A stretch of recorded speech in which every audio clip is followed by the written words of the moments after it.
வருடத்திற்கு ஒரு முறை வரும் மகா சிவராத்திரி வருகிறது. குடும்பத்தில் மகிழ்ச்சி நிலைத்திருக்கவும், தொழில் நல்ல முன்னேற்றம் அடையும். சிவராத்திரி முழுவதும் விரதம் இருந்து வழிபடுவது முக்தி பெறுவதை குறிக்கும்.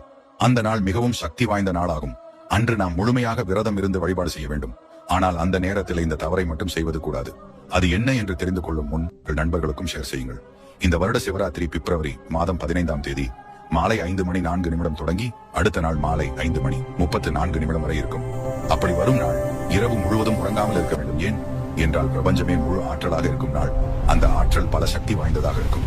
நம்மிடையே இந்த சக்தி நம் உடலுக்குள் ஊடுருவி செல்வது நமக்கே தெரியும். அப்படி இருக்கும் போது நம்மிடம் இருக்கும் அனைத்து விதமான கவலைகளும் மறைந்தே போகும். அப்படிப்பட்ட நேரத்தில் வருவதே சதாபிஷ நேரம் என்று சொல்வார்கள். அந்த நேரத்தில் நாம் எதை வேண்டி கேட்டாலும் அது நமக்கு நடக்கும் என்று அர்த்தம். அப்படிப்பட்ட விரதத்தை நாம் பிப்ரவரி 15ஆம் தேதி மாசி 3ஆம் நாள் மாலை 5 தொடங்கி அந்த நாள் முழுவதும் உண்ணாமல் உபவாசம் இருந்து விரதம் இருக்கலாம். இல்லை என்றால் நீர் ஆகாரம் மட்டும் எடுத்துக் கொள்ளலாம்.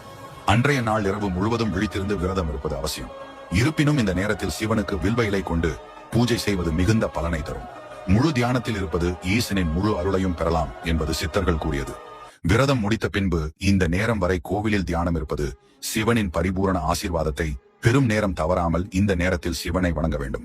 பிப்ரவரி மாதம் 16ஆம் தேதி அதிகாலை 12 தொடங்கி 1 வரை வழிபடுவது அவசியம்.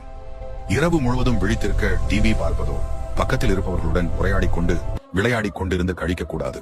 அதற்கு பதிலாக ஆலயத்தில் சென்று அங்கு நடக்கும் பூஜையில் கலந்து கொள்ளலாம். மௌனமாக விரதம் இருந்து தியானம் மேற்கொள்வதே சிவனை அடைவதற்கு நமக்கு